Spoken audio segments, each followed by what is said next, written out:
Hi Muses, I'm Melissa and welcome to Melissa's Muse. Today I'm going to talk about strength and resiliency and change.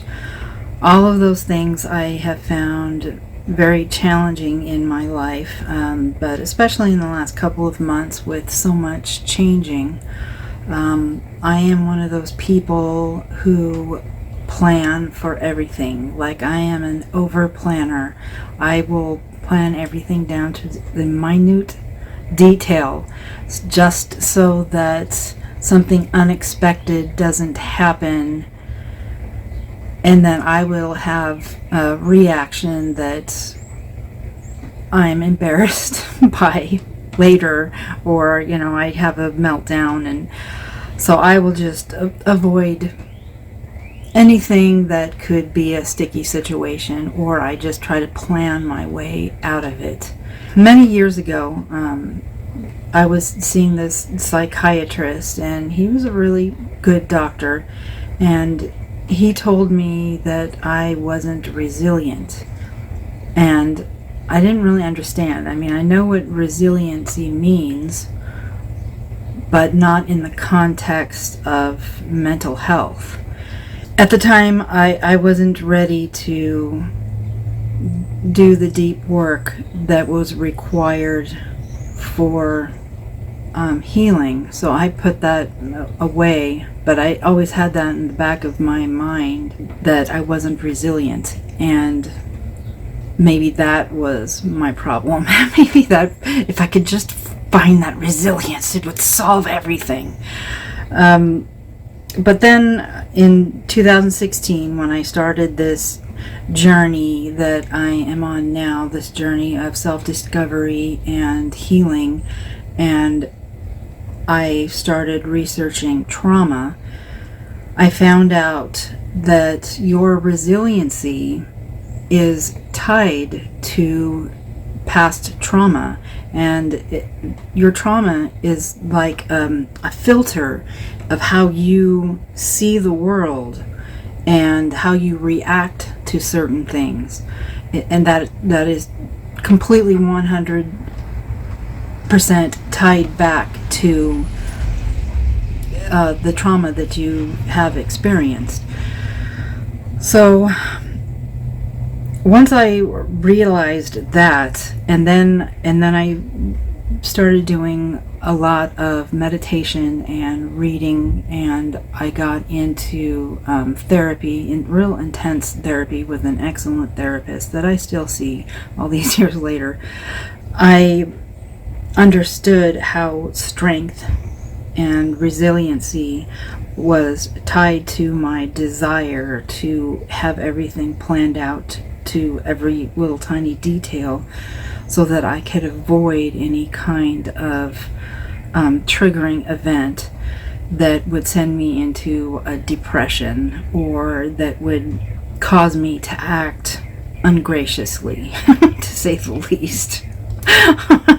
So I started thinking about that and how it's tied to change. And I think we're here to learn things. Each of us have different experiences, and all of these experiences are chances to learn certain lessons. And change is hard, and sometimes it's painful, but I understand now that my planning for everything so that I wouldn't be taken by surprise was actually a mechanism to protect my vulnerability, and it was really keeping me from growth. It was keeping me from exercising that resiliency muscle. I mean, it's like a muscle. It's like, anything else. The more you use it, the stronger it gets. So instead of being faced with change or a situation that on the outside might not look so good, if you try to change your mindset, which was where I went, I try to change my mindset, try to change the way I think of these situations. That allows you to grow, that allows you to learn from this particular situation. After we had been in this camper, Bessie, my camper, for, I don't know, going on a month and a half, and we had made all these different offers on all these houses, and everything either fell through, or the offer wasn't even, they never even got back to us, or they decided to take the house off the market, or they decided to sell it to a family friend. I mean, every excuse in the book. All these houses in 2 different states, and nothing was working out, and it was hard. And I vented on social media a couple of times, and it's human. We're all that. It's a human reaction. It's human to feel fear and disappointment. But if you can, and I found this for myself, that if you can stop yourself in the middle of a situation feeling really bad, just take a couple of deep breaths, do a short meditation, do a long meditation, I don't know, just try to think of things in a different way. Set your mind like a little toy choo-choo train. Take it off that rail and put it on a different railroad track and send it off in a different direction. You might need to push it a couple of times and keep restarting it, but keep pushing it down that railroad track to a different destination of where you were going. It makes it easier to deal with change, and every time you do that, you grow a little bit. You learn from that situation. You grow to be a happier, more joyful, more gracious person.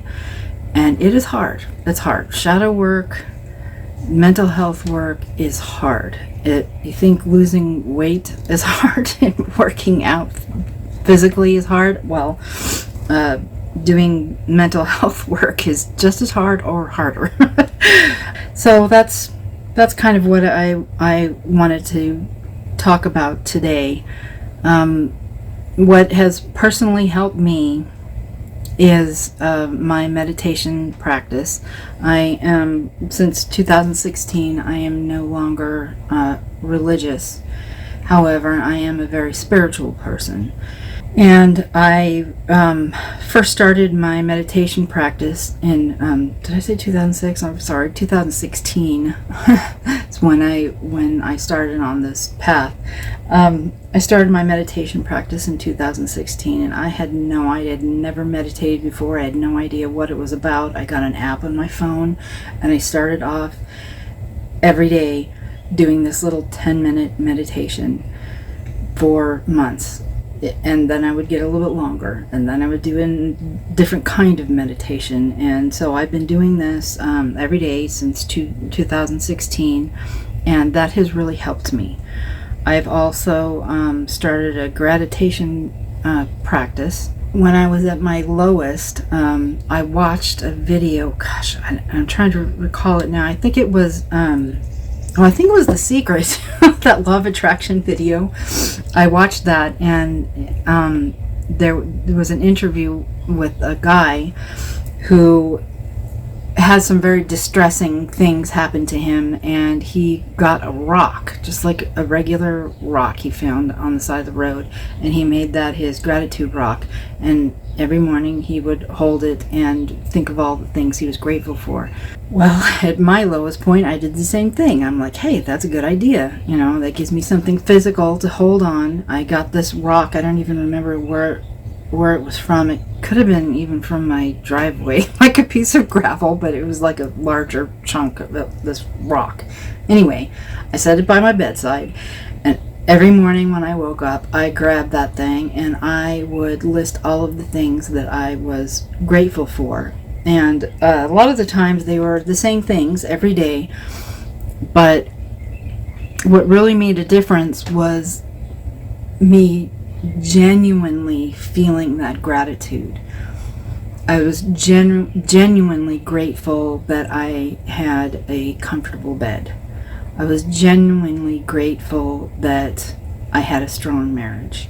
I was genuinely grateful for my grandchildren.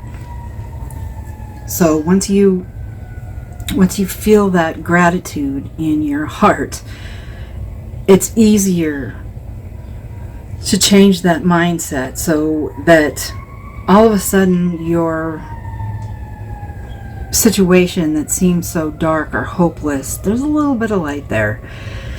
And so that's what helped me through some dark times. And once you get the hang of it, like when it was clear that we were going to be in this camper for quite a while, it's been almost 3 months now, or coming up on 3 months, I started to get a little, a lot. I started getting a lot stressed out because, it's hard to live in a small tiny space. I mean, and this is a pretty nice camper as campers go, but it's hard to shower in a shower that's like barely bigger than your body, and then try to wash this mop of hair, wash and condition and shave and everything in this little tiny area with your arms like this, and then try to get it all done fast enough so that you don't run out of hot water. And that can get kind of depressing, but after I started looking at it differently and I started counting my blessings, I mean, good grief, how many people right now are living under bridges, living in boxes? Are you kidding me? This is like Beverly Hills. I have nothing to complain about. I have absolutely nothing to complain about. It's just something that I've got to adjust to. And then I start thinking, what am I supposed to learn here? What is the situation forcing me to learn? And it was staring me there right in the face, just exactly what my doctor told me all those years ago. Resiliency.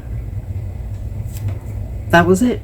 Resiliency. This situation is here to teach me that I have resiliency. It's there. I just need to use it and exercise it.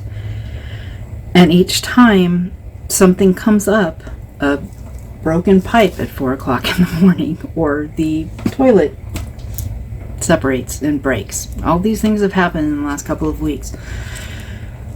It's no big deal. I mean, thank goodness I have a husband that can fix all that stuff. Thank goodness. That's one of the things I'm so grateful for. But it's not that big of a deal anymore. Whereas a couple of months ago, if somebody would have told me, it's going to be 4 o'clock in the morning, you're going to hear this big bang, and all of a sudden your camper is going to be flooded with water, I'd be like, oh God, no, I can't. I won't be able to handle it. I just won't be able to handle it. Guess what? You can handle it. If I can handle it, you can handle it. And every time you come out of a situation like that, you grow a little bit. You feel more confident. You feel more confident in your ability to face life's challenges, to face challenging moments, to face things that you didn't plan for, to face these things with grace and calmness and happiness, joy. It happens. That saying, crap happens. Although it's a different word, well, it happens. But how you react to it is what matters. And it behooves you to work on it, work on yourself, because it makes you happier. Of course, it makes everybody around you happier too. But you'll be set for the next time something unplanned for happens. You'll have the confidence, instead of being like me and trying to plan every single thing and fit my life in a little tiny box so that I didn't deviate out of my plan of action, that would later trigger me into some kind of depression, or for me to act in an unkind manner. So that's what I wanted to talk about today, was look for lessons in your life. Look at it as opportunities to learn something, opportunities to grow, opportunities to prove to yourself that you can do it. You can do it. And that's just so liberating. It's so liberating. Surviving trauma, working your way through trauma, and I don't know if it ever truly goes away, but you learn how to deal with it, and it doesn't hurt as much. And every day you have a little small success. Every day you prove to yourself that you can do it. It's possible. A little more of that film on that filter that trauma has put onto you gets wiped away. Every day the world looks a little clearer. Every day your situations look a little brighter. Sure, there are some things that will come up and you're going to react and vent. We are human. That's what happens, and unfortunately that's what Facebook is filled with, most of Facebook and Twitter, and I'm guilty like everybody else. But after a while you'll realize that those times are getting farther and farther apart. You're being able to deal with these situations better. So anyway, that's what I wanted to talk about today, and hopefully it'll give you something to think about. And it's my hope that I have given you some tools so that if something dark comes into your life, or a situation that you're worried about, or a situation that's unforeseen, that you can just stop, take a deep breath, take that little train and put it on a different track and send it on down into happy land. But anyway, thanks for spending time with me, and let me know if this helped. Leave a comment down below, like this video, and subscribe if you haven't already. Look me up on social media. I'm on all the sites. Melissa E. Beckwith, Beckwith, and I'll see you next time.